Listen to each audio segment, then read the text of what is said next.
gostoso falar sobre as iniciativas da genética aditiva, sobre o pioneirismo, a busca por sempre estar levando mais tecnologia para dentro do projeto.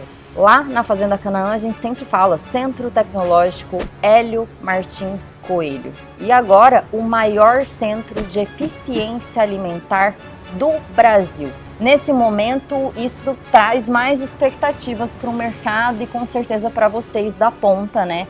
Com certeza, Isa. Para a gente é uma grande satisfação estarmos participando deste momento tão importante para a pecuária nacional, não somente para a genética aditiva. A gente sabe o impacto da genética aditiva em toda a pecuária nacional. E a gente ter essa genética voltada para a eficiência alimentar, que vem da genética aditiva, faz total diferença para o mercado nacional.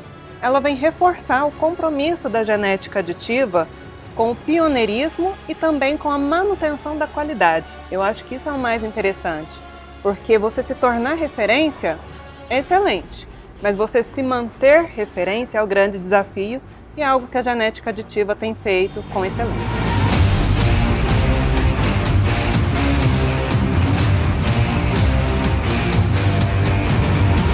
Para quem não sabe, o que é eficiência alimentar na prática ou de uma maneira muito simples, Gi? Ótimo. Eficiência alimentar é a capacidade do animal ingerir menos alimento que o esperado sem comprometer o seu desempenho. A gente sabe que a alimentação ela representa a maior parcela do custo de produção.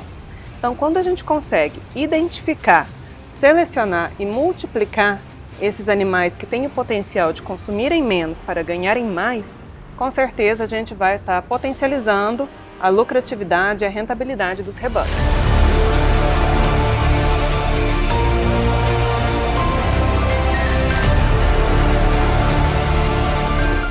Ou seja, é o animal que come menos e engorda mais. E aí, por que agora a gente está aqui fazendo essa entrevista? Porque a gente vive um momento de expansão da prova de eficiência alimentar lá na Fazenda Canaã. A gente agora vai ter a avaliação das fêmeas, por isso será o maior centro de eficiência alimentar do Brasil. Olha, na genética aditiva nós já temos avaliados quase 6.000 machos para eficiência alimentar. E agora com essa expansão nós temos capacidade também de avaliar todas as fêmeas das safras a serem produzidas. Isso é fundamental. A gente sabe que no melhoramento genético o resultado de um bezerro ele vem de 50% do potencial genético do pai e 50% do potencial genético da mãe. Então, quando a gente tem essa fêmea também identificada e selecionada para eficiência alimentar, o progresso genético ele é muito interessante. Sem contar o fato de que a matriz é a categoria animal que maior tempo permanece na fazenda.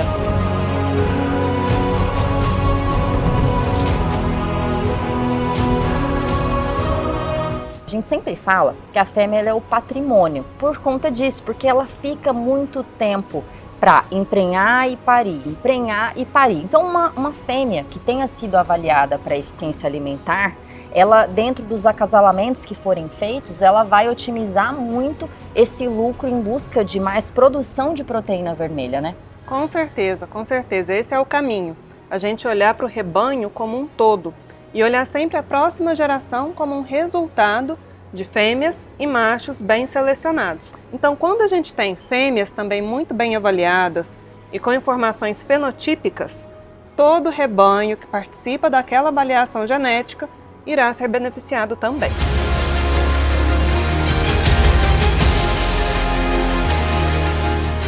Uma dúvida minha. Porque a gente fala muito sobre o GND, o ganho de peso, mas isso é diferente da eficiência de consumo alimentar, né?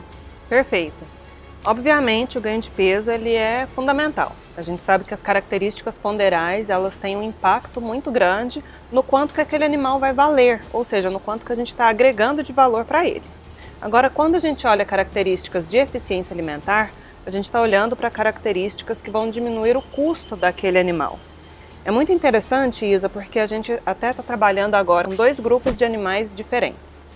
Ambos com o mesmo tipo de ganho de peso, ou seja, ambos ganharam peso de maneira muito semelhante. Porém, um grupo precisou consumir cerca de 20% a mais do que o outro grupo para o mesmo desempenho.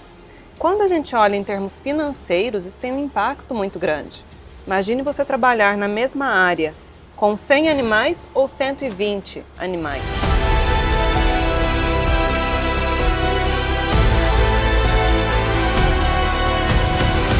Uma coisa que também tem uma certa correlação são com as características reprodutivas, né?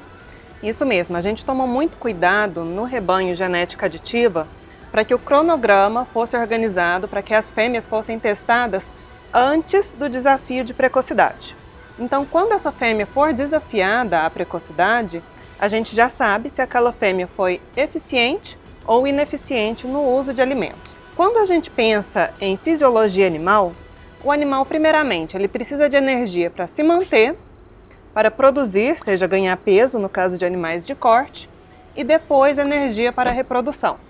Quando a gente tem um animal que demanda menos energia de mantença e consegue ter um bom ganho de peso, rapidamente a gente vai conseguir atender aos parâmetros reprodutivos. Então a gente já tem estudos hoje que demonstram que fêmeas eficientes na utilização de alimentos têm também uma melhor propensão para precocidade reprodutiva, para conseguir reemprenhar, para conseguir manter as características reprodutivas daquela fazenda em um nível de excelência.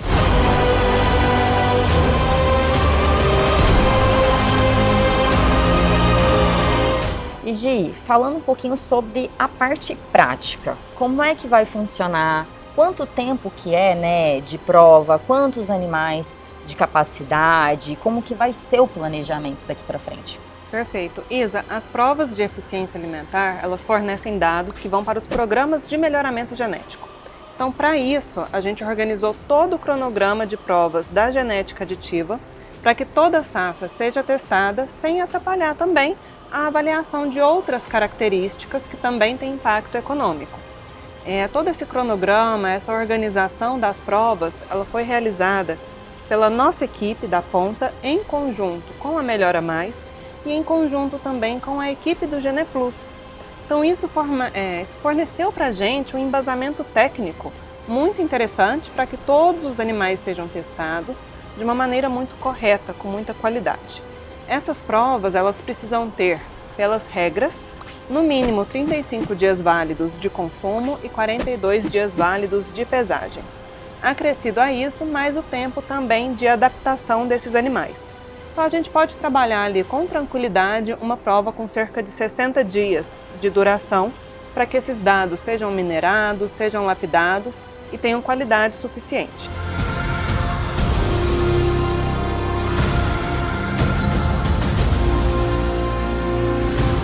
Se a gente for para os programas, para os sumários, isso tem uma influência que a gente consegue ver nas planilhas, né? Com certeza.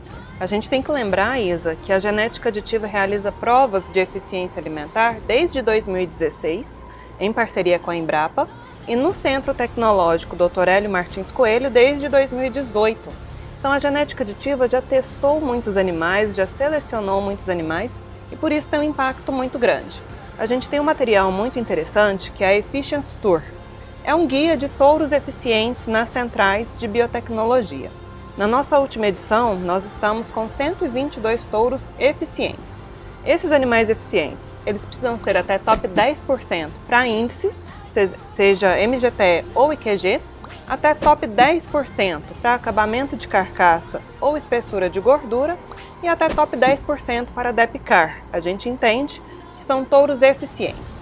Desses 122 animais da última edição, mais de 50% possuem na sua genealogia direta, ou seja, pai ou avô materno, touros genética aditiva. É muito interessante também, Isa, quando a gente olha os animais eficientes presentes nesses programas de melhoramento genético. A gente faz uma busca também na NCP e no GenePlus dentre os animais mais eficientes, os 50 animais mais eficientes em cada um desses programas, levando em consideração que também sejam animais muito bem avaliados para os índices e para a qualidade de carcaça. Na NCP, dentre esses 50 melhores animais bem avaliados para eficiência alimentar, nós temos 38 animais que vêm de genealogia direta da genética aditiva. no GenePlus 32 animais, dentre esses 50, que vêm de genealogia direta da genética aditiva. Ou seja, dentre esses animais eficientes presentes nos programas de melhoramento genético, a genética aditiva, a genética REM, tem um impacto muito grande, uma importância muito grande, dada essa importância do pacote tecnológico ofertado. A gente está falando aqui do berço do Nelore produtivo. Então, todo esse pacote tecnológico feito com muita qualidade tem um impacto muito grande também em vários outros rebanhos de importância nacional. É isso daí. Mais informações, gente. Quem quiser saber um pouquinho mais sobre eficiência alimentar, tem as redes sociais da Ponta e também acessando o site da Genética Aditiva, que vai estar aparecendo aqui na telinha.